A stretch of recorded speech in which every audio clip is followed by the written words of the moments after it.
the girl. Let her go. Let her go. On a bridge. 3 people there. One has a gun, I assume. Shut up. Come closer. And I kill her. Okay, come closer and I kill her. Sorry, but you're not going to get the chance. Bang! And the person falls into the water. Again, very familiar setting. You know, someone getting shot and fall into the water. And here's Phoenix, and I assume in a hospital bed, because I see that little IV drip thing. It was the first case of my longtime mentor, Mia Fey. Looking back at old case data, I guess. Yeah, I wish we can, interactively use this information thing, look at it as well. I don't know. Well, let's see. Can we actually? I don't know. Maybe we can look at it in the actual, gameplay section? Anyway, after escaping, Falls met with and then murdered Sergeant Valerie Hawthorne, recaptured on Eagle Mountain about 8 hours after his escape. The very first client was a death row inmate who had recently broken out of prison. That was a whole year before Mia and I ever met.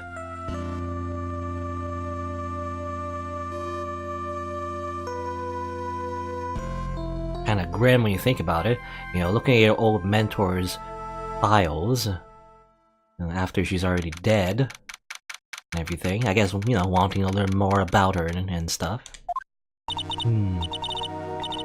Anyway, we're back to being Mia. I'm so nervous. I feel like I'm going to die. I never should have accepted this case. Here's an inmate. The first, I guess, I don't know, it feels like, the first time we've actually had a client who's actually in their proper, prison uniform. I don't know. Usually, I don't know. Again, maybe I'm wrong, but usually when a criminal, or at least a suspect anyway, is found arrested by the police and everything, they're already changed the prison uniform and everything, or at least, well, now that I think about it, maybe not. I don't know, anyway. Nate! Good morning. Don't be so jumpy, Mia. I didn't do nothing. I swear, I didn't kill nobody. Terry Falls, my first client. Just brand new and sparkles in light. Yeah, my attorney's badge and Valerie's autopsy report. Stabbed with a knife in the back. Team Fortress 2 spy. Died from blood loss between 4 and 5 p.m. Terry Falls. Sentenced to death 5 years ago. Escaped from custody 2 days ago. I guess, yeah, he was already a prisoner. Now he's being charged again for something else. Valerie Hawthorne, police officer and the victim. Key witness in the case against Falls 5 years ago. Oh, she's dead too, huh? That's unfortunate. Sentenced to death 5 years ago, and now a prison escapee. I mean, I guess, yeah, he's already, being sentenced to death. How's it gonna be any worse? I mean, I guess, he'll, instead of being executed later, he'll just be executed, now, or something. Just relax, Mia. Make small talk and try to relax him. So, why did you escape anyway? I'm sorry. He's eating his ball and chain. Look, I didn't do nothing, I didn't kill nobody. I never lie, I don't escape from nowhere. But, Mr. Falls, the police just recaptured you 2 days ago. Sorry, I told a little lie. Oh boy. But anyway, I didn't do it. I never killed nobody. I'm sorry for asking, but you're on death row, right? Yeah, I'm really sorry. They sentenced me to die 5 years ago, but I was tricked, I tell you. That woman, she lied in her testimony. That's why I got the death penalty. I swear it, I did kill no. I could never do that. 2 days ago, he escaped from the police wagon when it crashed. Then about 8 hours later, a policewoman was murdered before the police could recapture him. The police believe that Terry Falls did it. After you escaped, did you meet a policewoman? Yeah, I did. She's the reason I escaped. So that much is true. You didn't meet the victim. But I did kill her. She was alive when I left. She was alive! It's true! I can trust him, right? I mean, I should, but he's like his face is all weird when he's biting his weird ball and chain. Huh. You're not going to figure out the truth by just staring at the guy. Why are you here? I came to see how a little kitten was doing all alone in the big scary lion's den. You look very familiar. I thought maybe you'd look like someone to play with. Where's Mr. Grossberg? That old man is probably still in bed. I bet he's clutching an empty bottle and mumbling in his sleep. Aren't I good enough? After all, it's me, Diego Armando. I didn't say... So, Diego Armando, the finest attorney at Grossberg Law Offices, is here for me? No. You've got it all wrong. Today you're the finest. After all, it took an amazing amount of guts to take this case. Imagine. An escaped death row convict and for the first client. Yeah, thanks. I sure wish I could get out of it, though. Relax. I just heard some good news. The prosecutor for today is fresh out of his diapers as well. Really? However, unlike a certain somebody who I won't mention, he's earned a reputation as a genius since beginning his law career. Genius? Well, it's about time to head in, kitten.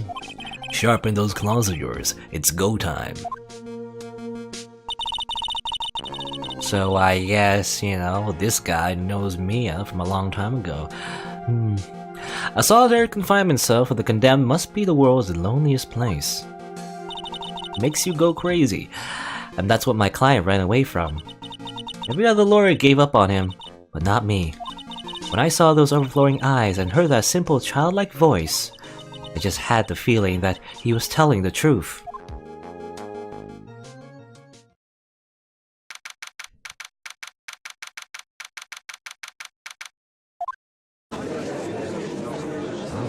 I saw that coffee cup he had. Oh, Alex, the Canadian judge. I don't know how to do a Canadian accent, ironically, even though I lived in Canada. Court is now in session for the trial of Terry Falls. The defense is ready, Your Honor. Okay, and here's Edgeworth, and I guess it's his first time, so it's Young Edge. It's the Young Edge. The prosecution has been ready for a while, Your Honor. I understand the lawyers for both sides are newcomers. Yes, Your Honor. I'm Mia Fey. Miles Edgeworth, Your Honor. So you're the new prosecutor everyone is talking about, eh? They say you joined the prosecutor's office at quite an early age. At 20, Your Honor. I guess our little kitten hasn't earned herself much of a reputation yet, huh? Come on, Mia. You can't lose. Not to someone younger than you. Young people running a trial, I'm not sure how I feel about that. Now then, the defendant in this case is currently a felon on death row. 2 days ago, he escaped from a police wagon, is that correct? Precisely. But the defendant is not in trial for escaping prison. On the day the defendant escaped, a policewoman was murdered. So we're here to determine if Mr. Falls was responsible for her death? You got it, kid. Well then, Mr. Edgeworth, let's hear your opening statement. Yes, Your Honor. It was 5 years ago. The defendant Terry Falls was sentenced to death in his very court. His crimes were kidnapping, extortion, and murder. The girl he threw off the bridge was only 14 years old. A truly horrible crime. I remember it well. There's no decisive evidence, so the trial was long and protracted. Correct. But in the end, what finally decided the case was a certain witness's testimony. Look at these poses he's making, very similar to Von Karma. A witness's testimony.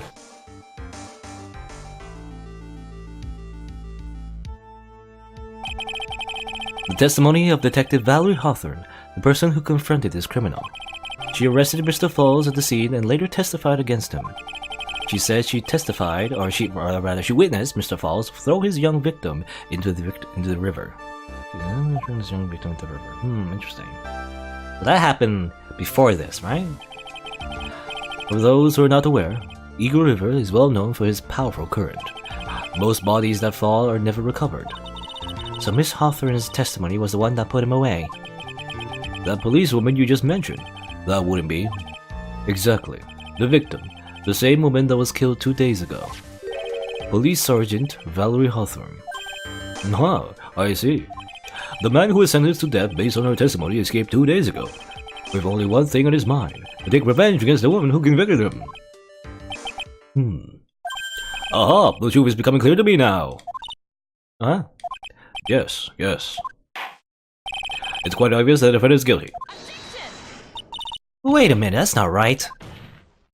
At least hear the case before you decide on the outcome, Your Honor. Watch yourself, Miss Faye. I'm not sure I care for your word choice or your tone of voice. Young people these days simply don't know how to respect their elders. Why, you're even younger than me, you hypocrite. No then, Mr. Edgewood, please call your first witness. I called the detective who was in charge of the initial investigation of this case. Hey, it's Gumshoe, and his coat is brand new. Witness, state your name and occupation. Gumshoe, Dick Gumshoe. I'm the homicide detective in charge of the case, sir. I finally got promoted to the detective division half a year ago. I don't believe anyone asked you about that. Hey, ma'am, you got an idea how much work it takes? What is it? You're really gorgeous. Okay. Excuse me? No, seriously. My heart. It's aching for you. Detective, pull yourself together and try to be professional. Otherwise, I'll write you up on contempt so quick that something other than your heart will ache. Okay, I got it. Now, detective, tell us about the incident. Yes, sir, right away. The victim was Sergeant Valerie Hawthorne, a veteran on the police force. She was stabbed in the back with a knife and died from excessive blood loss. That much is already stated in the autopsy report. The court would like to hear more details about the incident itself. Yes, sir, I gotcha. Okay, let's take a look at this area map of the area here. Okay, oh, it's colored map. You know, usually we get like grayscale maps, but this one's colored. This is a sketch of Dusky Bridge, an old suspension bridge. And the river that runs under there is Eagle River. The victim and the defendant met there on top of the bridge. After stabbing her in the back, the killer carried the victim back to his car. He was recaptured at a police checkpoint as he was trying to make his getaway, sir. So it's the same place that happened, like, I guess, what was it, like 5 years ago, right? I don't know, it's like, yeah, 5 years ago. So, something that, you know, he like supposedly kidnapped someone and threw his victim into the river, and then this person was a key witness in sending him to jail and into prison anyway, and put him on death row. And now, just 2 days ago, he escaped and on the very same bridge, I guess, killed her? You know, and that stuff happened? I see. Bridge located 4 feet above Eagle River. Was the victim's blood found on the bridge? The victim, Sergeant Valerie Hawthorne, was wearing a thick coat, sir. Unfortunately, no traces of blood were found on the bridge. Mr. Edgeworth, I warned you that I absolutely despise conjecture. If there was no blood on the bridge, then you have no proof that he even met there. Your Honor. If you would listen to the testimony we have prepared, I'm sure you'll be convinced. Look, you know, his hair is, yeah, slightly different, his face. I mean, also the redrawn, you know, art style of this remake. It just makes him look a lot different, I don't know. The two of them most certainly did meet on the bridge that day. Why, Mr. Edgeworth? I'm not sure I'd like you wagging your feet at me as though I were some hoser. Hoser, eh? Canadianisms, I guess. Detective, proceed with your testimony. Yes, sir. Here we go, Mia. Hang on. Okay, now listen carefully, kitten. One little mistake and this guy will drink you for morning tea. Trust me and get ready. Just drink your coffee, Godot. I mean, it's obviously Godot. On the day of the incident, an unknown person found the sergeant and asked to meet. Sergeant Hawthorne went to the Dusky Bridge at the designated time and met with Mr. Falls. And that's where she was brutally murdered, sir. The criminal stuffed her body into his car trunk and tried to make a getaway. Mr. Falls was arrested at a police checkpoint we set up at the base of the mountain.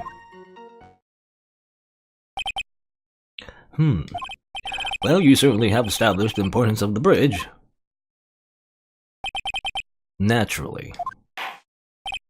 Now, will the defense please hurry up and proceed with their cross-examination? Yes, Your Honor. Cross-examination, coming right up! Hey, settle down there, kid. If you keep trembling like that, you're gonna make me spill my coffee. I'm not trembling, it's just cold in here. The courtroom can be a cold battlefield, alright. Especially for a beginner. I don't need you to worry about me. I mean, the defendant, the witness, everyone's a beginner here. You got me there. But maybe you should keep your claws out and show them what you've got, kitten. Kitten, just calling her kitten. It's okay, Mia, stay calm. Just imagine Mia with like cat ears. Wow. She's a cat girl. Anyway, just remember those court procedure videos you stayed up all last night watching. Watch those videos. First, what you do is you press the witness. Haha. Hold it! This unknown person, you have no idea who it might be, right? Sorry, but I'm afraid I do. What? The one who called Sergeant Hawthorne was the defendant, Terry Falls. What? The defendant? The defendant called her? Sergeant Hawthorne was a very thorough person, sir. She left a note about her phone call with Mr. Falls. A note? Yeah, a top-secret memo that she left in her desk. Okay, confidential police materials. Right, my victim. According to this note, it seems the one who called her to the bridge was indeed the defendant, Terry Falls. Whose bright idea was it to keep that note from me? Looks like the judge is even more sure of his verdict now. Listen up. Never ask a question if you don't already know the answer. It's that detective's fault. He's the one that said unknown person. Hey now, don't make that face at me. I just said it that way because the prosecutor told me to.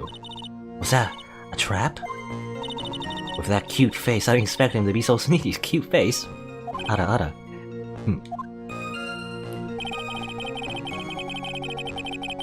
Didn't know say anything? It's like, yeah, I want to look at this. February 14, 1:21 p.m. Falls, 4:30 p.m.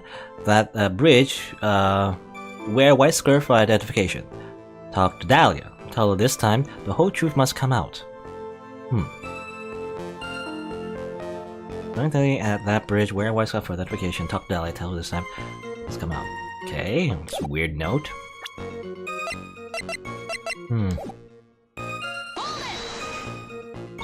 A bridge up in the mountains, but why meet there? Because it's a very important place to the defendant. That's why. What do you mean by that? If you remember, 5 years ago, the defendant kidnapped a young girl. He was chased onto a bridge, and it was there that he killed his hostage.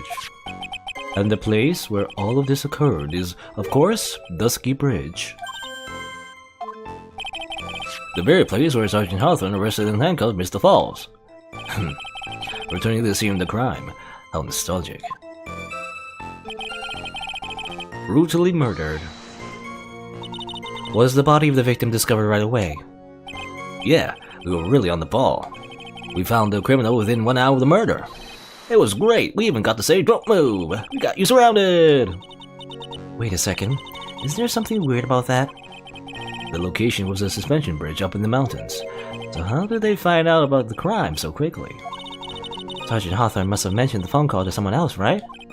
If that's what happened, then she wouldn't have been killed. She never mentioned the phone call from Mr. Falls, but she left a note on her desk about it. If only I had noticed it earlier, maybe she'd still be alive.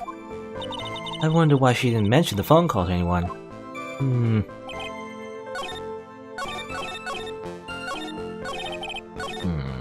Just looking at the testimony once more. Person was Falls. Mentioned the note. Mr. Falls had a car then.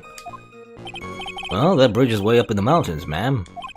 The defendant and the victim both went up there by car. I mean, how else, right? What? You mean the defendant drove his own car? You know, by the way, I want to mention, wow, his eyes are so wide when he's surprised. No, of course not. It was stolen. He stole it from a young couple that had been waiting at the red light. Car thieves. I'm not sure how I feel about car thieves. Is this guy sure about how he feels about anything? This is a photo of the stolen car's trunk. Oh, okay. Naturally, that's the body of Valerie Hawthorne there. Oh, she looks so peaceful. I can't believe she's a dead body. That doesn't look too comfortable. The victim. She was stabbed in the back, correct? Yeah. Huh. For some reason, men always seem to get stabbed in the back. I'm talking about a woman here. You can't tell from this photo, but the knife was stuck in her back nice and firm. The condition of the body when it was discovered is very important information. Detective, was there anything strange and noteworthy in the trunk of the car? Here's a photo. I don't see anything strange. Do you? Do you? Do I? Well, for one, there's a dead body. But other than that... I mean, this thing is broken, I guess, which is weird, but... Is there a muffler again? Is there a muffler in the muffler? Don't tell me there's a muffler in the muffler again. What did the defendants have to say about this photo? What he always says, ma'am. I don't do it. I don't do nothing. That's all he says. None. I wouldn't say he did none. At the very least, I know he stole a car. Just what he always says, Your Honor. And then he always says... sorry, I told a little lie. Or something like that. Well, in any case, it seems he was caught and arrested. Precisely.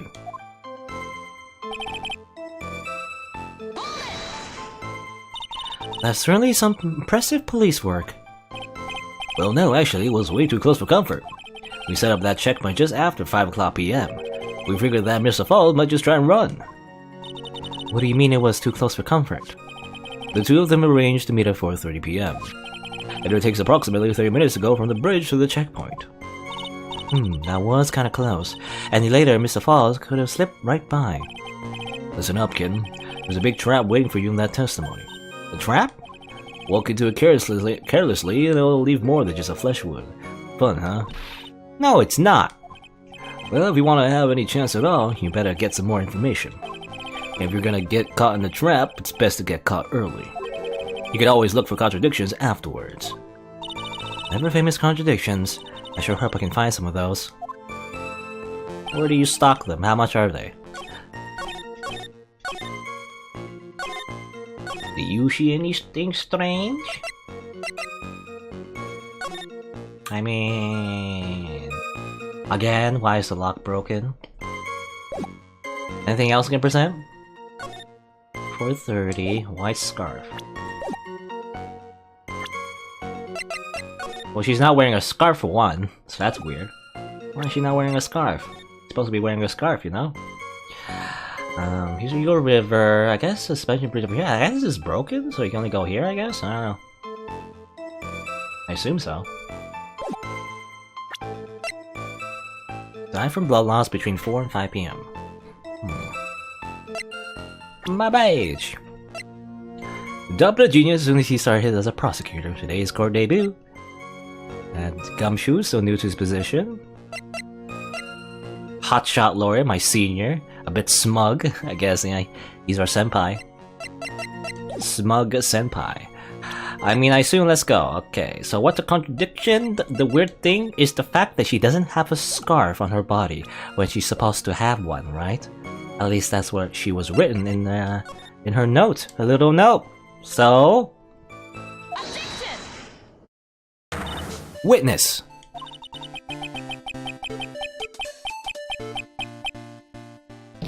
What is it? Do you have something to say, Miss Faye? I'm sorry, I totally forgot what I was gonna say. This is the first time I've ever had to actually address someone like that. First time she yelled, objection! Well, you should have practiced before coming to court. Honestly, Miss Faye, I'm not sure I like this. Say there, little kid, want a piece of my coffee candy? Candy? Well, you're still too young to be drinking real coffee. Really? How old is she? I think she's around 20, right? Or, I mean, older than 20. She did say she's older than Edgeworth, right? And he's 20. I don't know why. I don't know the exact age though. I probably could have calculated if I looked at her profile from the first case, I guess, or something like that. Oh well. Take it off. You're a lawyer, detective. Yes, ma'am. This photo. You said that there was nothing peculiar about it. Is that correct? Yeah, that's what I said. Well then, I suggest you take another look at the note written by the victim. The note? It very clearly says, wear a white scarf for identification. The caller must have forgotten what the victim looked like, thus the special request. Oh, I have one very simple question for you, detective. Where is the white scarf? I can't seem to find it in this photo. Well, to be honest, we didn't find it in the truck, ma'am. And you stopped there? You should have looked for it. Oh. The caller told her to wear it to identify herself, so I expect she did just that. Well, Mr. Edgeworth, what do you have to say about this? I see the defense is a little lacking. The scarf you're searching so desperately for, is it this one perchance? Ah. Where did you find that, sir? On Dusky Bridge. I was there first and decided to conduct my own investigation. But why? Why did you tell me? I made a decision to keep all pieces of evidence in my personal satchel. It's the safest place I know. Hey, didn't someone else say that? I think Godal said that. That Asha sure has a flair for the dramatic. It's not exactly wine, as the caller requested, but as you can see, it's close enough for what it was intended for. Looks like he spent some time in the mud. Not surprising, he was drizzling on the mountain that day. Prosecutor Edgeworth, he was intentionally hiding that scarf the whole time. The court will accept the scarf into evidence. Scarf. I mean, again, it's not really a white scarf, but I don't know. Now the attorney for the defense is finished embarrassing herself. I'd like to move on with the testimony. That is alright of you, isn't it, Miss Faye? Boy, would I like to wrap this scarf around his swarmy low neck. Very good. Now, if we're done with this mud-covered scarf business, the prosecution moves to establish conclusively, and with hard evidence, that Miss Hawthorne and Mr. Falls did indeed meet on that bridge that day. Further, we will show exactly what occurred there. That sounds quite promising. I can't wait to hear all about it. Everything's moving at his whim. Don't forget, kid, there's a reason why everyone considers this kid a genius. A genius, huh? Him and his cravat. Actually, there's an eyewitness who was there when the incident took place. This photo was accidentally taken by the witness. It shows the Vic wearing the scarf, sir. Is it? Yeah. Looking at this person here. This crime photo. I guess so. It was drizzling that day, unfortunately. It's a little hard to see what's going on.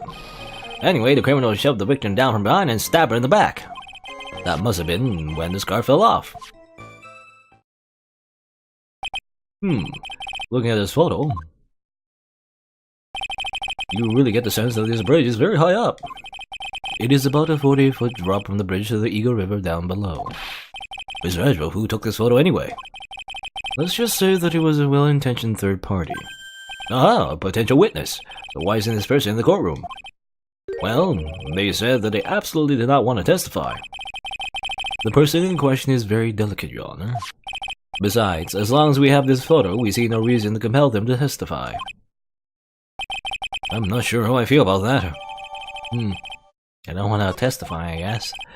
So as you can see, Terry Falls had both the motive and the opportunity. I think it's quite clear at this point what happened on that bridge. Aha, the truth is becoming clear to me now. Huh? Yes, it's quite obvious. He's clearly guilty. Not again, that's not fair. I haven't even done my cross-examination yet. What do you mean,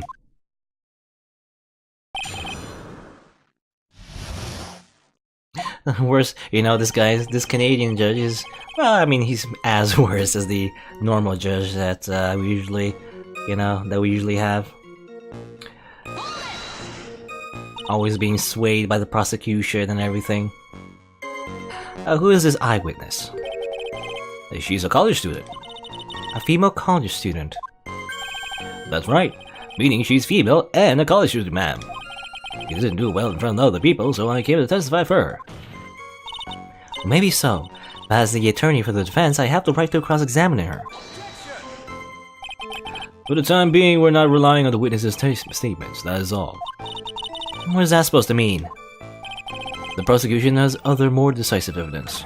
Our case doesn't rest on the vague testimony of a female college student.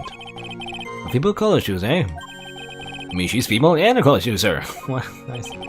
If you absolutely must hear her testimony, you have to give us a good reason why. Alright. Please tell us about the more decisive evidence in the question. Okay. This photo. The victim is wearing a scarf in that photo, alright? So about the witness who took this photo. What was the person doing all the way in the mountains? She was taking photos of wildflowers, apparently. There are many unusual types of flora on that mountain, Miss Faye. People in the area say it's because of the spirits that live there. Spirits? Now that you mention it, this photo, this cloudy, fog-like thing, is it a ghost? I don't believe it. No, Jan, no, I don't think it's a ghost. Drizzling, huh? That's right.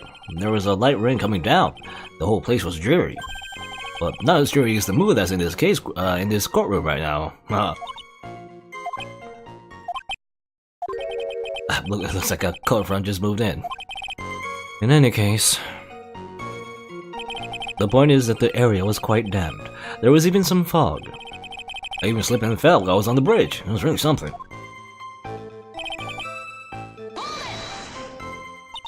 Is that part of the witness's testimony as well? Of course it is. He pushed the victim hard in the back and she fell down right on her stomach. I remember that happening once myself. It was really brutal. Brutal? Are you talking about seeing someone get pushed, or were you the one getting pushed? Or does it mean that you were pushed someone down like that once, or you pushed someone like that once? It was mind-boggling tales, and the way he said brutal, I wonder if he's Canadian. See if your dusty look with the right person. Huh? Take a good look. Poor baby. The court record seems to have wet itself. Hey, watch where you spill your coffee. The court record, huh? Shove the victim down from behind and stab her in the back, eh? First, let me press this. So, in other words, there was a struggle between the criminal and the victim, huh? That's what the witness said. Well, it looks like she didn't remember about the scarf, but from what she said, it sounded like a pretty violent fight, man. The area was wet from rain, the bridge was probably wet too.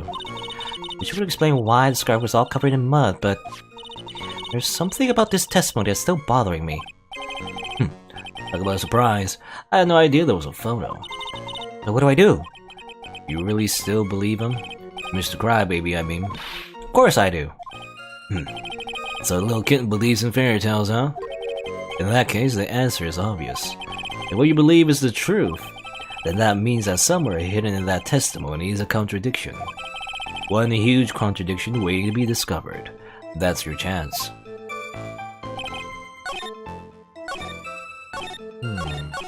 Can't prove that she isn't wearing the scarf, I guess, but... Shoved the victim down from behind and stabbed her in the back. I mean, that's kinda true. They stabbed with a knife in the back.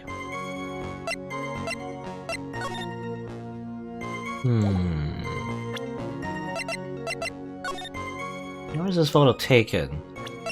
Not sure. I guess, were they over here or over here? Oh, near like something? I don't know.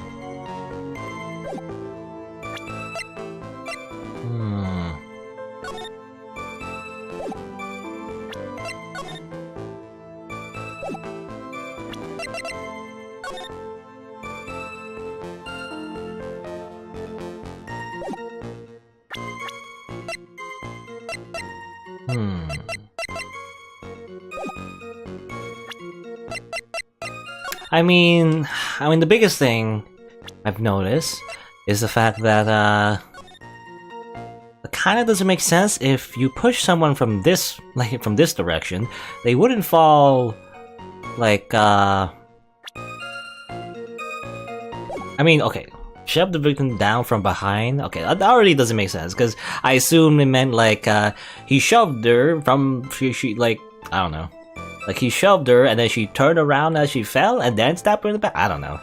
But I guess the contradiction here is the fact that if he was shoving her from behind, Why is he in front of her in this instance? That doesn't make any sense. So how about that? How about that, detective? No? Oh, that's wrong. Shit. Oops. Penalty! Wah.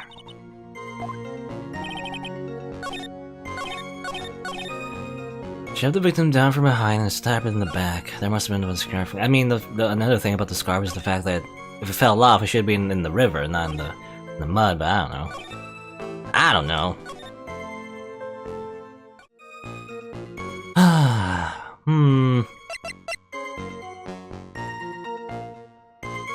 How could that be impossible?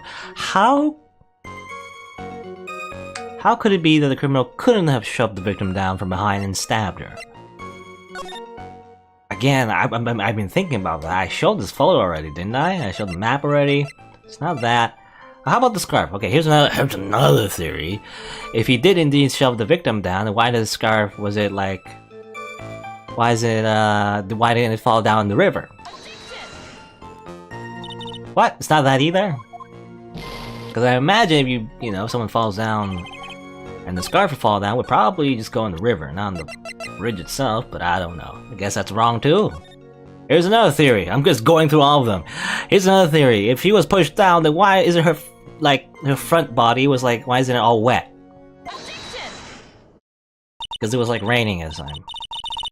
So at the time of the crime, there was a light drizzle coming down, correct? Yeah, and fog too. Just a generally soggy atmosphere. Well, I have evidence that doesn't go with this soggy atmosphere. But this is the photo of the victim's body was found in the car trunk. Considering the conditions at the scene of the crime, something isn't right. Well, by all means, please enlighten us as to what isn't right. What is about this photo of the truck that doesn't fit the conditions that day? Again, like... well, what I initially wanted to say was that if it was like drizzling and wet, and she was indeed pushed down her stomach, then the front of her person should be, like, you know, all wet basically, or muddy or whatever, right? I assume so? Naturally, the answer is right here. The victim's coat? As far as I can see, there's nothing strange about it. Well, that's exactly what's strange. Recall the testimony. What were the conditions on the bridge that day? It was drizzly and foggy. The dusky bridge was all wet. If the victim really had fallen down her stomach on top of the bridge, then the front of her coat should have been covered in mud. I guess that's also another thing. Like, wait, I don't get it. I don't really get it. I kind of do. Like, her front of her body should be wet or full of mud. But are bridges muddy? I mean, I guess, well, I don't know. Because I assume this bridge is broken, right? How long ago was it broken? Because otherwise, the bridge shouldn't be muddy, because you can only get mud from dirt, and dirt can only get on the bridge if there's a lot of people, you know, walking over it. Otherwise, there shouldn't be any dirt on the bridge if it's like really old, you know? I imagine the dirt was already washed off, especially within like 5 years, or actually I don't know. Again, I don't know when the bridge was actually broken though. I'm thinking like 5 years ago, but maybe not. I don't know, whatever. Apparently the bridge is muddy. I don't know. I've never been on a like this sort of like suspension bridge in my entire life, so I don't know how muddy it is on a rainy day. I have no idea actually. That's exactly right. It's muddy. Why not? The other day I fell on a muddy street and my gorgeous playoff beer was befouled. I do admit that the crime scene was quite wet that day. However, that doesn't mean that the top of the bridge itself was muddy. That's what I was trying to say. If your honor had fallen in the shower instead of on the muddy street, your glorious hockey beard, pride of the legal league, would be wet, but not muddy. Unfortunately, we have to test that. Still, your point is well taken. Can you prove that the surface of the bridge was muddy that day? The surface of the bridge, huh? A real man wouldn't stand for a taunt like this. Neither would a real woman. Of course I can. Here's evidence that proves the surface of the bridge was muddy. Because of the evidence you just gave us, buddy! Haha! The evidence is this scarf. No, it should be obvious. If the scarf fell onto the bridge and got this muddy, it means that the bridge was obviously covered in mud. Ugh. No, I can't be outwitted by this novice bimbo. Don't call her a bimbo. Hey, same to you, buddy. You bimbo. You're the bimbo, Edgeworth. Miss Faye's assertion makes perfect sense to me. I do admit that there appears to be a contradiction between the condition of the victim's coat and her scarf. However, the real question is, why is there a contradiction? Huh? For every contradiction, there exists an explanation. Let's look at what the explanation in this case may be, shall we? Alright. Not like he's really giving me a choice here. You're doing pretty well for a little kitten. Mr. Armando. No matter what he says, a contradiction always comes down to a lie. It's either the victim discovered in the trunk, the witness's photo showing the victim, or the witness's testimony that states she saw the motive of the murder. Just relax and think it over. It's pretty simple, isn't it? The false evidence. It's one of those three. What you said just now, I'm not sure I like that. Well, that wasn't me, Your Honor. It was the coffee aficionado over here that said it. This court is not in the habit of accepting false evidence, you know. Don't blame it on him, Your Honor. He's the one trying to slip false evidence into court. But we won't let him. We'll expose his evidence as flimsy as the flimsy scam really is. Yes, the false evidence in this case is the photo. I mean, either it's Photoshop. No, I don't think it's Photoshop. I don't think, at the very least, Phoenix Wright games, they're at a point where they add photoshopping software into the photos itself. Probably not. This could be an imposter, maybe? You know, like just like last case, this could be like a different person. I don't know. We don't really see her eyes if you're wearing a hat, you know, so we don't know who she really is. Body in the trunk. I mean, that's a hard lie to do. I mean, it's right there, and probably there's a bunch of police officers that probably saw this body and also probably examined by the actual forensics team. Probably not. That's not a lie. Witness's testimony, however, we didn't get much information about. We don't even see the real testimony, right? Well, I don't know. I don't know what the witness's testimony is. That referring to Gumshoe or the person, the third party that saw the crime? I feel like it's either testimony or photo. I think testimony. The person that actually saw the crime took place, you know, in the moment of the crime. Well, personally, I just want to get more information from them, right? Are they lying about it, or I don't know. Let's see. I think it's this one. It's a no-brainer. Obviously, it's the witness that's suspicious. During his earlier testimony, the detective pointed out a crucial fact. The criminal shoved the victim down from behind and stabbed her in the back. Now, is that testimony exactly what the witness claims to have seen? Oh yeah, that's what the witness told us. But that testimony is filled with holes. After all, the victim's coat isn't dirty at all. That's true. It's not just true, it's the truth. If there was a truly decisive witness in this case, I'm certain that boy Wonder over there could have called them in the first place. Your Honor, the defense requested to cross-examine the eyewitness. The testimony presented so far is not only vague, but contradictory as well. Well, Mr. Edgeworth, it appears that we'll need to hear from your mystery witness after all. You should brace yourself with the brutal truth. Your Honor, the prosecution has no intention of hiding the witness from the court. We are prepared to present our witness at any time. Very well. Please bring forth your witness at this time. What Mr. Edgeworth said kind of worries me. What does he mean by the brutal truth?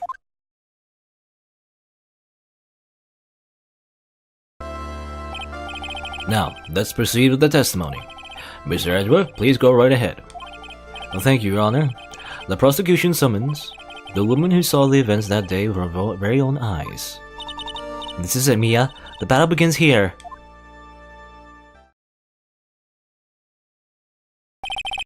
Witness, what is your name and occupation? Hey, it's you. And the butterflies are back, somehow. Everyone's so silent that I can hear their hearts going pitter-patter. Oh. When I look at you, how can I put it? You look as scrumptious as a double-double in a dozen donut holes. Okay. Double-double. That Tim Horton thing. You know, ironically, no one likes Tim Hortons anymore in Canada, so it's kind of like outdated reference. Anyway, I feel like I want to hurry up and hand down a verdict just to have a bite. Hey, not so fast. As I said before, this witness is very sensitive and delicate. I would ask the court to please exercise care when addressing her. Yes, indeed. Well, thank you, Miss Edgeworth. You're a true gentleman. Miss Faye, you could learn a lot from this man. He's such a gentleman. He sure doesn't act like one to me. Sir? Yes, my dear.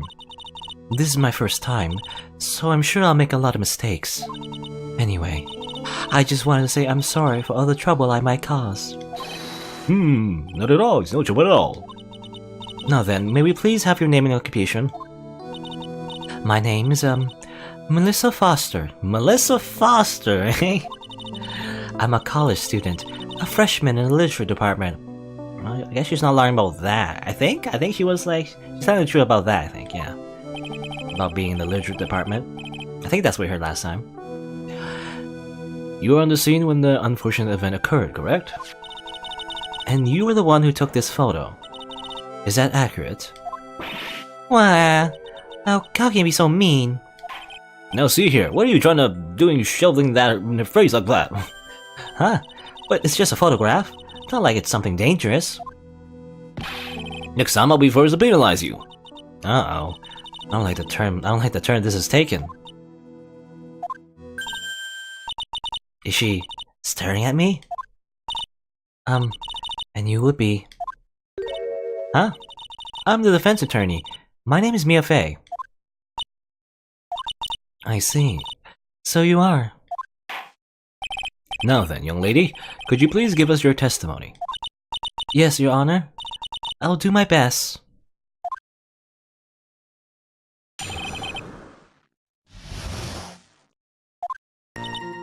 I was using my camera to take some pictures of wildflowers. Then, I noticed there were two people standing up on the suspension bridge. Suddenly, they just started fighting. That's when I heard and took the photo that shows the crucial moment. And right after that, I called the police. By the way, where were you standing when the incident occurred? I believe the map would be of help here. I was standing right over here. Okay, she was standing over there apparently. I was standing in a beautiful field, surrounded by tall cliffs. So you took the photo from that location, eh? I bought the camera I was using at the time, just like Mr. Edgeworth asked me to. Oh, what a cute camera, just like its owner. Okay. Small but powerful, eh? Alright then, Miss Faye, time for your cross-examination. But I warn you, make the witness cry again, and you'll feel the wrath of my gavel. Okay, should I not press again? Like again? Is it gonna be Mo the Clown again, where I can't press, or else I get a penalty? I'm gonna try though. I feel like maybe not. I don't know. Let's see. Did you say wildflowers? Yes, the mountain is famous for its beautiful spring wildflowers. But it's only February. Well, I couldn't wait for spring to come. Oh, I just know how you feel. It's just like when I first started growing this glorious beard of mine. I just couldn't wait, so I wore a dyed blonde sandal beard until mine grew in properly. Would you mind if we got back to the facts of the case, Your Honor? Edgeworth is not amused. Was there anything strange about the two of them? I'm a bad girl, I know I am. It looked like they were having a really serious conversation up there. So I decided to watch them, like some kind of peeping Tom. No, not at all. Everyone's like that. I love watching other people fight too. In fact, I can't get enough of it. Actually, that's why I took this job in the first place. Too much info, Your Honor. Fighting. Are we, is the lawyers and the prosecutors, they're gonna like, gonna have like a round of boxing or something? In any case, it's perfectly natural for you to have kept watching them. Especially dressed as they were. Well, anyway, I was watching them very closely. Do you have any idea what they were fighting about? Huh? No, I have no idea. Why do you ask that? Oh, I just thought that maybe you overheard what they said.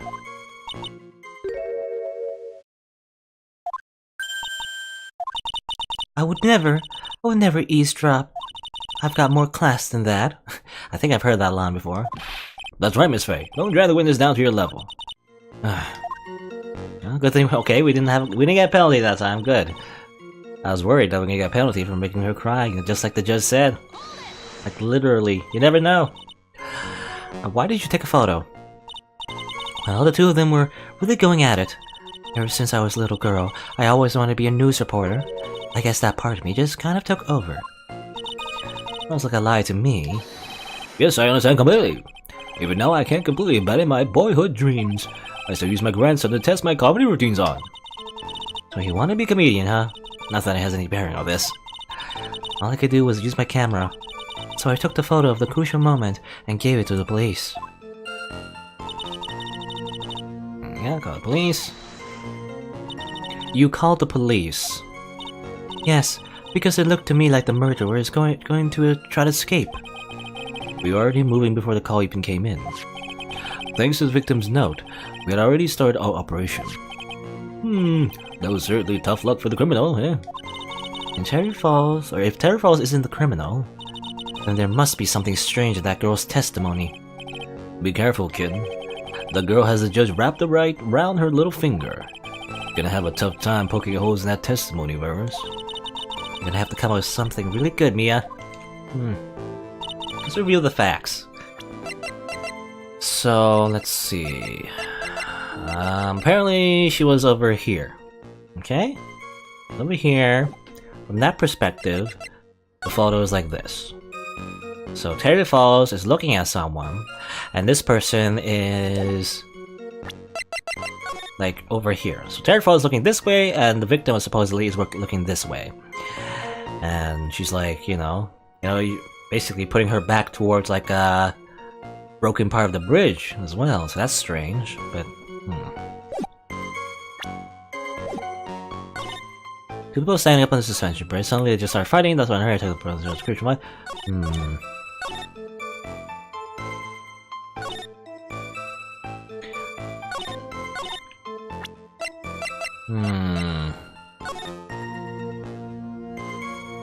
Talk to Dahlia, eh? This isn't Dahlia, though. It's Melissa. Melissa, of course. College student. Yes, of course.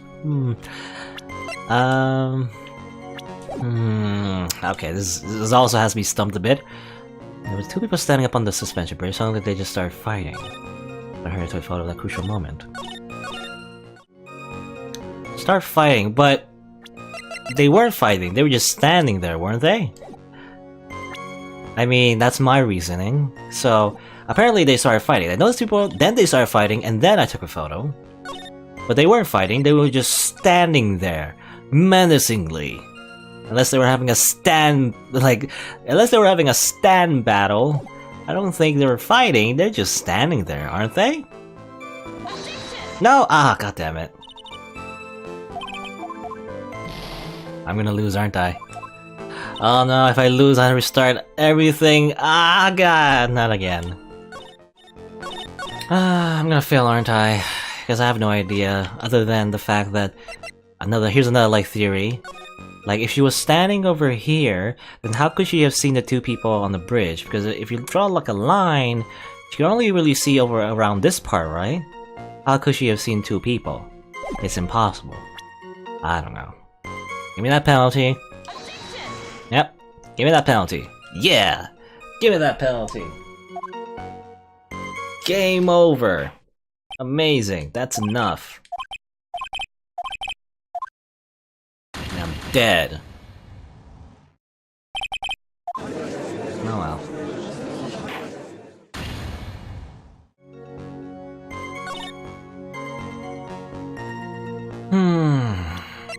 Did you take it with this camera? No? I had no reason to object there. I actually have no idea. She just mentioned camera, so I assume show camera to the statement where she refers to the camera, maybe. Oh. Well, I don't know why I'm so stuck about this. Is this like, again, maybe a teacup? You know, where's the coffee cup? Where's the coffee cup? No, it's not here. It's no coffee cup. Is it like something to do with like this location? She's viewing it from a different location, maybe? You know?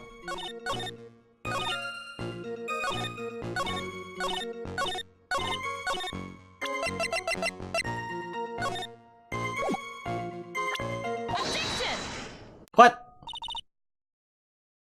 That works for somehow? I thought I presented that already, didn't I? Or maybe I presented a different... Because well, okay. My reason for presenting the photo is referring back to when I presented on the sentence, suddenly they started fighting. And so I wanted to present this photo to show, actually, it doesn't look like they're fighting at all. And so I guess I presented on the next sentence, it was like, then I took the picture of the crucial moment. And I was like, I guess I also presented like, I think I presented different evidence though. I presented like the knife, you know, the autopsy report, and the other photo, but I guess I didn't present this photo? Like this photo being the crucial moment. Okay, well, witness. When you say you took a photo of the crucial moment, is this what you meant? All I can see in this photo are two people facing each other. That's what I was trying to get at though. Alright, I guess I presented at the wrong sentence. I was supposed to present it on that particular sentence, referring to the crucial moment instead of like fighting. You know, fighting like it's such a vague word, I guess. You testified that you saw the two of them starting to fight. Normally, that's the kind of thing we refer to as a crucial moment. Why haven't you presented a photo like that? Well, you see, the photo we presented was the only one there was. But if you really wanted to capture the crucial moment, then what happened next? You must have taken a photo of it.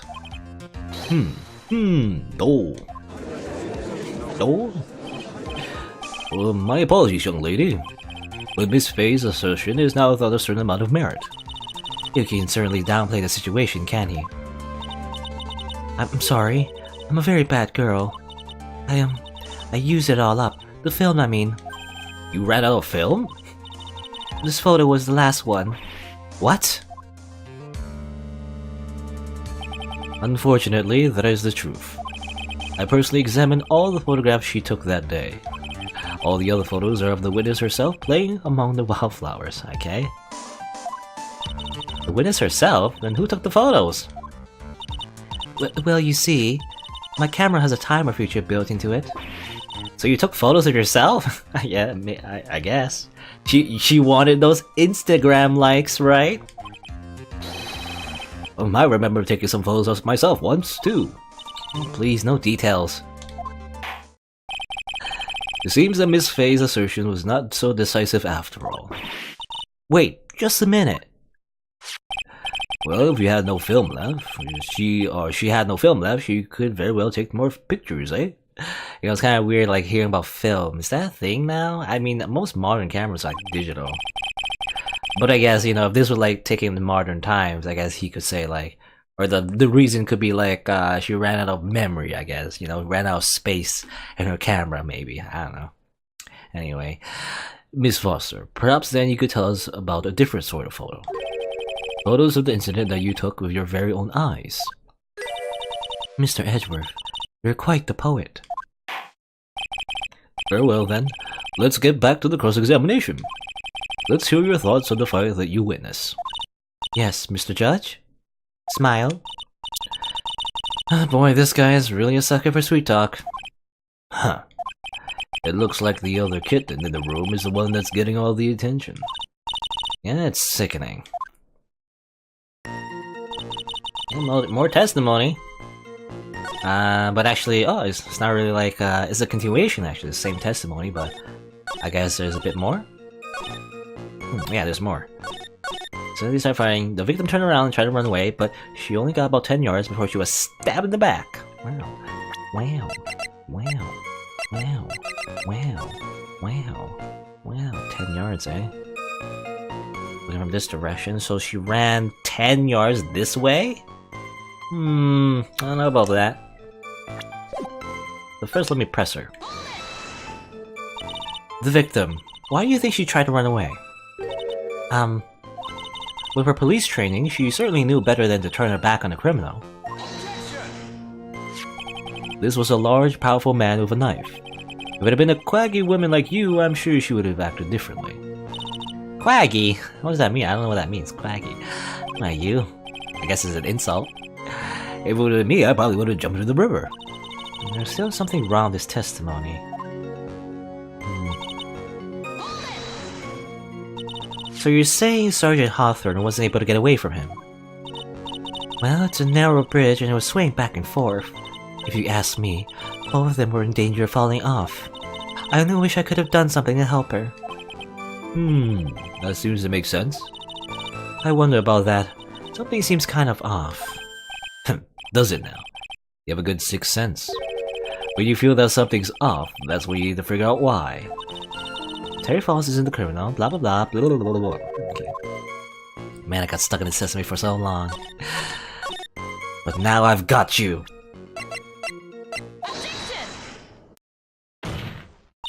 Witness, your testimony is a joke. Huh? What? But I just... Miss Fay, I thought I warned you not to make the witness cry. One short testimony and two bad contradictions. There's no possible excuse. You say there were two contradictions? It's simple.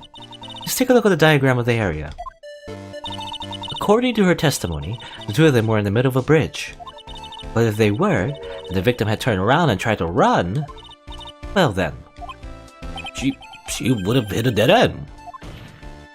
You said 10 yards, but she couldn't have even ran 5 yards. Because Dusky Bridge is collapsed on that side. Why? What does that all mean? It's very simple, Your Honor. This charming little witness told a charming little lie. That's all there is to it. This beautiful young lady has been lying to the court? Just a moment, Your Honor. Mr. Edgeworth. Your Honor, allow me to personally apologize for the confusion. What do you mean? There's one major mistake in this diagram. What did you say? What are you referring to? It's all because this diagram was made after the incident occurred. It's a very old bridge. We couldn't find any official blueprints of it. So you're saying... I'm saying that even though the bridge is currently in disrepair, there's no evidence that can prove that the bridge was broken during the incident. That's ridiculous! You can actually tell the condition of the bridge from this photo. I apologize to the court for not being more clear when I presented the evidence. So there's no evidence that it is in disrepair, but... that guy's good. Huh? What do you mean? He planned it from the very beginning. He's a genius, alright? That diagram of the bridge was his insurance policy. What? A coward. Well, Miss Fay, it seems you once again made a reckless accusation. I'm so sorry. I should have been more careful myself. No. It wasn't your fault at all. Now then, shall we go on with the trial? I'd like to establish once and for all what it was that the witness actually saw. Indeed. Alright, young lady. May I ask you to please proceed with your testimony? But it's so hard to go on. We're all on your side, Miss Foster. There's no need to worry.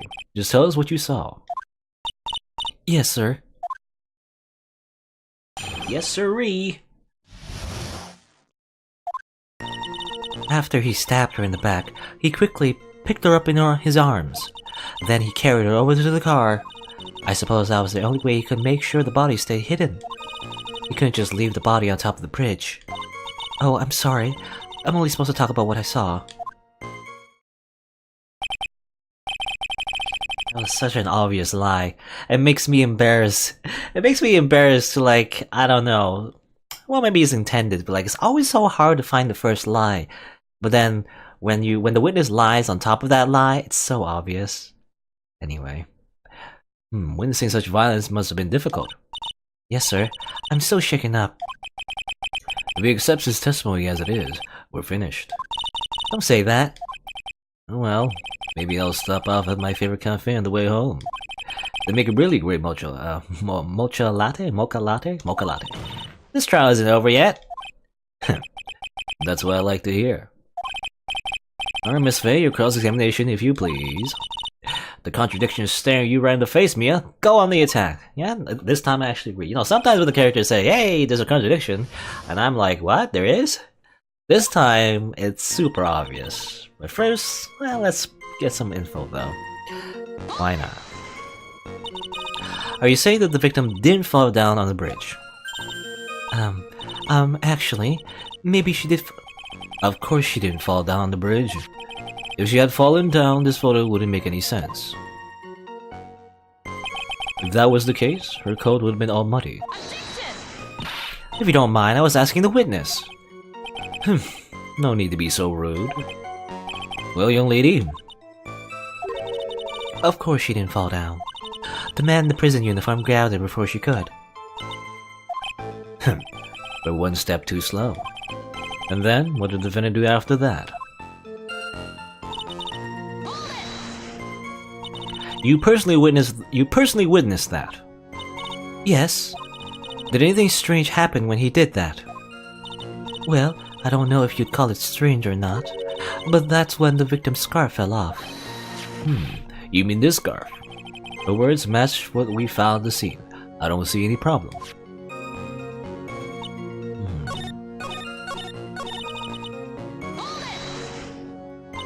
You mean the defendant carried the body all by himself? Yes. Considering the size of the defendant, I don't think it would be too difficult. Yes, but let's remember they were on a narrow bridge that was ready to collapse. Is it even possible for him to have carried a dead body on a bridge like that?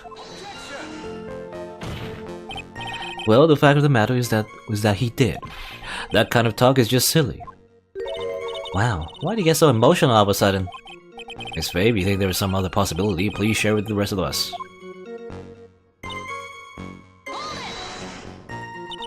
Why do you say that? It's already a broken down bridge or hidden away in the mountains. Doing anything more to hide the corpse would be going overboard, wouldn't it? Yes, but that mountain is famous among hikers. A surprising number of people go up there. But it's February, right? It was raining that day, correct? There's also a small temple and a channeling dojo there. Channeling dojo, eh? You know those monks, they just love cold, isolated places. I think the witness is trying to say that the corpse could have been found at any time. Besides, the witness is merely reporting what she witnessed with her own eyes.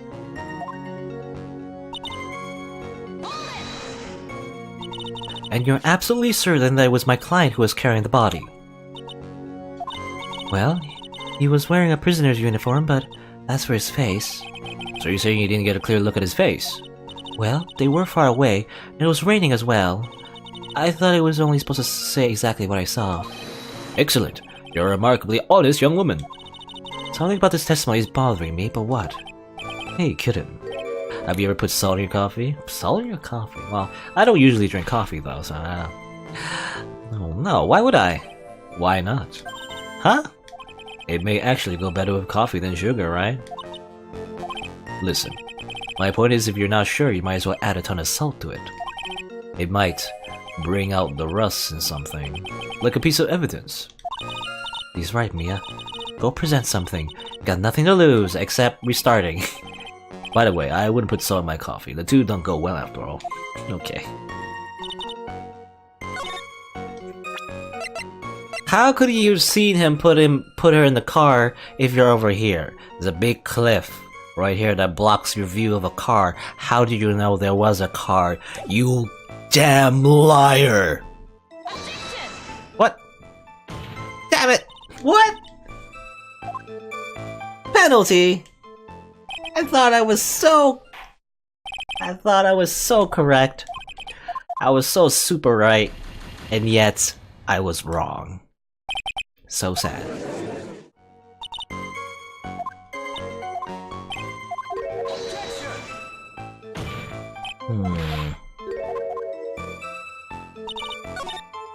You know, I mean, Edgeworth right there, we had an emotional outburst. Maybe that's also a hint by the game to say, hey, maybe this sentence is also suspicious, or maybe this one. It's the only way he could make sure the body stayed hidden. I mean, technically, it isn't the only way to make it stay hidden. There is another way. I mean...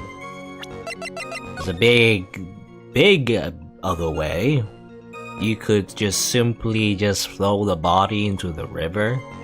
You didn't have to put it in the car trunk, you know? I'd imagine so. You know, I imagine, like, I remember just like a Hitman game, you know, Hitman Blood Money, I guess the new Hitman games now, technically the modern Hitman games. There's multiple ways of hiding a body as an assassin. You can put it in the car trunk, or you can just throw them off the river, and apparently they just go away. So maybe we need to show that? That somehow, hey, this is a contradiction, there could have been another way. Even though it's kind of a weird contradiction, it's not like he's lying or anything, but we're just showcasing another possibility, maybe? In which case, what do I show though? Show the map or the photo? Because the photo you see the actual bridge and stuff, but maybe I should show the photo because it's, I mean, it says right here, Eagle River, you know? Okay, that's what we need to show. I guess I was just too convinced of, like, exposing her lies when really we didn't really need to expose a lie or anything. We just need to expose a possibility, I guess? Well, the killer not wanting his victim to be found. I can understand that. However, the idea of moving the body for that purpose is clearly odd. There was a much easier way to make sure the body wasn't found. Well, what is it? Take another look at the map of the area and you'll see how. There's a river right below the bridge. Earlier, Mr. Edgeworth pointed out something interesting about the river. For those who are not aware, Eagle River is well known for its powerful current. Most bodies that fall are never recovered. In the kidnapping case 5 years ago, the victim's body was carried away and never found. If 10 murders were to occur at that same spot above the Eagle River, you can bet your boots that every other killer would have tossed the body in the water. Kind of a bold assumption, but I guess it makes sense. It's like saying, hey, if you want to kill someone, just, you know, just kill them over that bridge. You know, it's fine. Order, order, order. I'm not sure if I care for the way you put that, Miss Faye. But I must admit, it does seem odd not to have thrown the body into the river. Well, Mr. Edgeworth? How sad. Perhaps Miss Faye would do well to try taking a dip in the river herself. After all, you claim to be such an expert in the ways of nature. What are you talking about? My point is that no matter how odd you may find the killer's method of body disposal, the fact is that this is what the killer did. None of your arguments have anything to do with what the witness saw. Yeah, that's what I was thinking of. I don't know, I guess I just think like Edgeworth too much. Which is not good for a case. Quite true. Miss Faye, it seems that your assertion is well merit after all. But what the witness claims to have seen is totally ridiculous. Surely you can't deny that the body was found in the trunk of the car. That's certainly consistent with what the witness has told us. Please, witness, go on with your testimony. I'll try. All you have to do is tell us only what you saw. Otherwise, the mean lady might yell at you again. Who is he talking about? Alright, I'll do my best. Maybe not? Or maybe that wasn't the answer after all? Darn it! Or maybe, actually, this is a... The killer broke into the trunk of his stolen car and hid the body in there. That's new. That's a new testimony right there, actually. What did the man do then? Well, naturally, he got in the car and was about to flee. That's when I came to my senses. I said to myself, you have to call the police. And so that's when you called the police. You're sure that you saw all that with your own eyes? Yes, I'm 100% certain. Yes.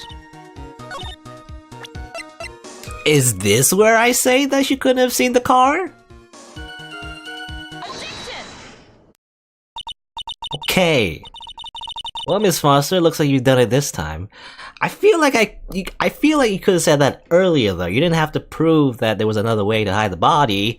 You could have just said that she couldn't have seen the car in the first place. How did you know about the car? Bah. Then what? Made a crucial mistake. Crucial mistake? Like what, Miss Faye? The killer broke into the trunk of the stolen car and hid the body in there. You're saying you saw that, right? With your very own eyes? Yes, and? It's simple, Miss Foster. Take a look at the diagram. The place you claim to have taken the photo from that day is here. Yeah, I mean, I'm a little upset because I totally I had this reason. I was trying to argue this reason before because the testimony did say the victim or the killer or whatever would go to the car. How do you know about the car? But I guess we needed that specific statement in order to, I guess, catch her in her lie. Anyway, the place you claim to have taken the photo from that day is here. Do you see what I mean? Even if you try to see the car, this outcropping of rock is directly in the way. That's right, Miss Foster. From where you were standing, you could not have possibly seen the killer's car. Wah! I admit that the diagram shows a large outcropping of rock. However, it isn't so tall that it would stop her from seeing the car. That's right. It's not high at all. I was able to see his car just fine. I'm so sorry, but that just doesn't wash. I believe it was the witness who presented this as evidence to the court, yes? This is the location that the photo was taken from. Your own photo tells the whole story. Yeah, you see that cliff on the left. Yeah, the left side of the bridge. But the outcropping that's being referred to is really more like a cliff. Your view should have been completely cut off by this cliff. But still you claim to have been able to see the killer's car. No! Gust of wind from nowhere. Order in the court. What's the meaning of all this ballyhoo? Your Honor, don't jump to any hasty conclusions. The fact that the escapee fled in a stolen car was reported on the news. After witnessing a murder, I'm sure you can appreciate that the witness was very upset. She must have heard about the stolen car and convinced herself that she saw it.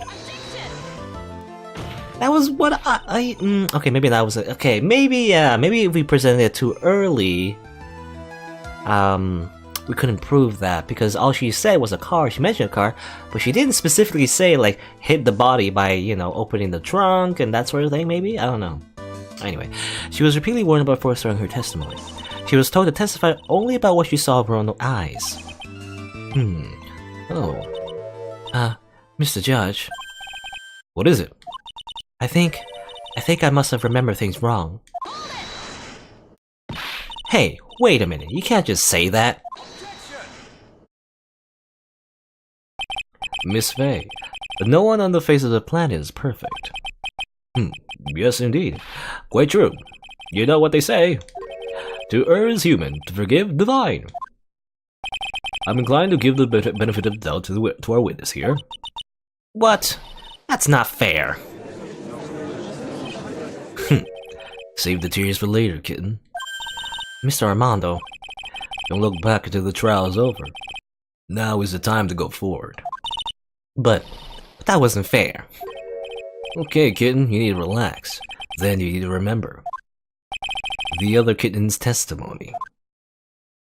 The killer broke into the trunk of the stolen car and hid the body there. Yeah, broke into the trunk of the stolen car. So tell me, how did she know that? I guess in a weird roundabout way, you know, we needed that particular, I was mentioning before, like, we needed that particular statement to prove her lie. Because otherwise she could just say, well, I heard it from the news, I was mistaken, right? But how did she know that the killer specifically, broke the trunk of the car to hide the body there, right? How did she know that he broke into the trunk? Aha! It's kind of weird. It's kind of convoluted, I feel like. Because I already made that conclusion with her previous testimony, but, well, anyway. Well, Miss Foster, until you can explain how you knew that, you're going to have a lot of very suspicious people on this side of the courtroom. Well, witness. Well, I'm certain that he broke into the trunk. Because there were marks left on the trunk lid. I'm certain there were scratch marks from when he broke into it. What? Let me see that photo. It's true. These certainly look like scratch marks around the keyhole. It's obvious that this trunk has been broken open. Oh, Miss Faye, are you satisfied? The judge is on our side. I can't make any mistakes here. What she just said, is there a contradiction in there somewhere? No? Melissa Foster, it looks like you finally betrayed yourself. What? You said you were in a field taking photos of wildflowers. But even so, you knew about the scratches. The question is when? When did you get a chance to see those scratches? Finally. I finally got her. I'm getting pretty tired of waiting over here. Then perhaps you would be faster if Miss Faye explained herself. Your Honor, there's only one possible explanation. The reason the witness has seen the scratches was... He's the owner of the car? No? Well, maybe. Is she accomplice in this? I don't know. Happened to be passing by? I mean, that proves nothing, really. She said she was in a different field, so no. She put the corpse in herself? That would make sense. How would she know that the car was, like, broken into? Because she was the one that handled the corpse, of course. Right? Otherwise, she wouldn't know specifically that someone broke into the trunk. There's only one way that the witness had the chance to see those scratches. Yes, what is it? Well, naturally, when she opened the trunk and stuffed the corpse in herself. The person who really hid the body in the trunk of that car was... Melissa Foster. It was you that did it, wasn't it? That's ridiculous. I could never. It was the man in the prison garb. He's the one that... I don't think so, Miss Foster. If Mr. Falls had been the one that put the corpse in the trunk, he would have simply used the car key. There's no need to break it open. Yeah, because he stole it in the first place. He stole the car and I guess the car key itself. But he stole the car. He stole it from a young couple that had been waiting at a red light, which means the key would have still been in the ignition. Oh, I see. Well, thank you for telling us about the scratches, Miss Foster. Without that, we never would have uncovered the truth. That it could have been Mr. Falls that put the body in the trunk. Now! Preposterous! To even suggest that the witness put the body in there. If that were true, then how do you explain the photo that she took? The corpse could have only been put in the trunk when the incident occurred. Then we already know that at the time she was taking photographs. Now's your chance, Mia. Finish this thing. On the contrary, I'm not so certain about that anymore, Mr. Edgeworth. There's no need to think too deeply about it. What I'm saying is the shutter for this may not have been pushed by Miss Foster herself because it has a timer function. Let's take another look at this camera and see what features it has, shall we? It has a timer built into it, even a mini tripod. Why, it's almost as if she brought this camera just to take this picture. What are you trying to say then, Miss Faye? That when the crime occurred, Miss Foster wasn't in the field as she claimed? Well, she really did use the camera's auto timer. Then the answer is yes, she was somewhere else. Exactly, she was not in the field. Would the defense please explain further? Well, listen, this is a crucial point. Where was Miss Foster when the incident occurred? In answering that question, will also make clear Miss Foster's true identity. Well then, please answer this question. Where was Mrs. LeFoster when the incident on the bridge occurred? But why would she set up a picture, why would she set up like an automatic camera to take a picture in the first place? Well, for one, she likes taking pictures of herself, right? You know, gotta share those photos on social media and stuff. But also, when you think about it, who was that in that photo? We didn't really know if it was the victim. We only assumed that it was the victim and that she was killed and whatnot. But if everything she said was a lie and we only have that photo to base our observation off of, then she could have only have been the victim. Or at least in the photo anyway. Maybe?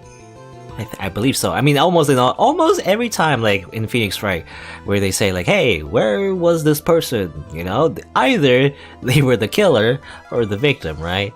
I can only assume Melissa Foster, if that's her real name, she could have maybe been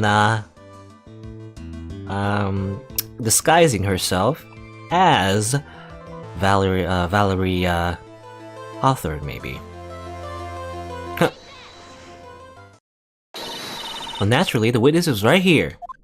But that's where the victim, Miss Hawthorne, was standing.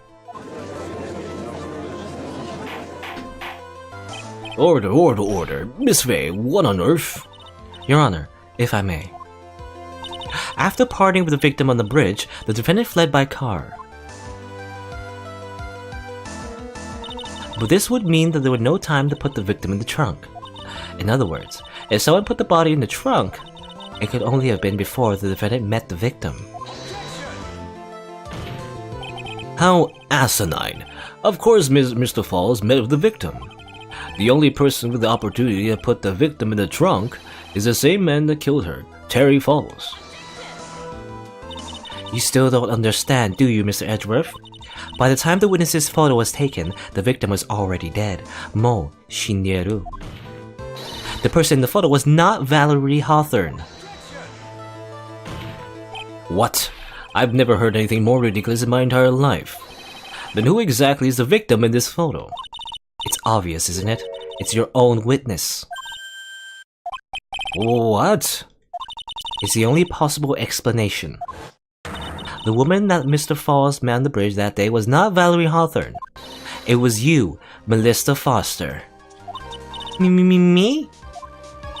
Let's remember there was raining foggy on the mountain that day. Mr. Falls himself believed that the woman in front of him was Valerie Hawthorne. But the defendant knew Valerie Hawthorne very well. After all, she was the woman whose testimony helped get him convicted. But since then, my client has spent 5 hard years in the federal penitentiary. He couldn't remember exactly what she looked like anymore. You're just making this up as you go along. Where's your proof? I've got it all right here. This piece of evidence will blow this case wide open. At the time of the incident, Mr. Falls has forgotten what Valerie Hawthorne looked like.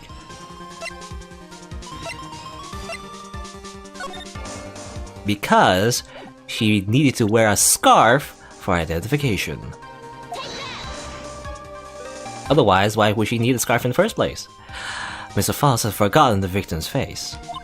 That's why he needed some piece of identification. Namely, this muddy scarf. We're not playing as Phoenix right now? Yeah, we're playing as well, but we're playing as his mentor, Mia Fey. It was Mr. Falls who requested that she wear this scarf to identify herself. That's already been proven by a note the victim left. In other words, as long as you're wearing a scarf like he asked, anyone could have pretended to be Valerie Hawthorne. Even me! I'm wearing a scarf too, by the way.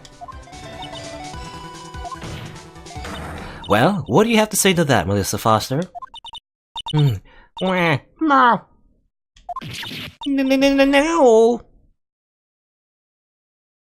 Dead.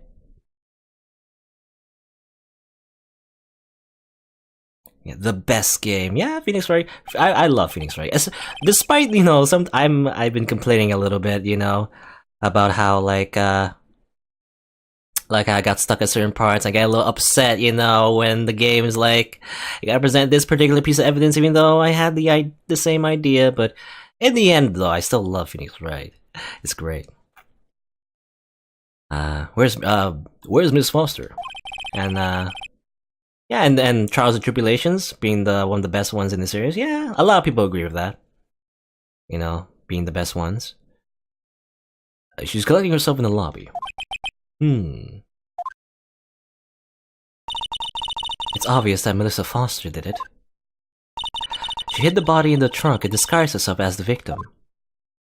She set up the camera to snap a fake photo of them together. The only question is, why did she do it? Well, isn't that obvious? She's the real culprit. Well, we have to wait for Miss Foster to compose herself before we start again. Until then, this court is in recess. The defense and the prosecution are both to wait in their respective lobbies. Yes, Your Honor. Understood. Very well, this court is in recess. Right, to be continued. Yeah, interesting. In this case, there's no like investigation part. Usually, in the tutorial part is when you only have like a trial, but otherwise, this one is just all trial. It feels like no investigation, really. Yeah.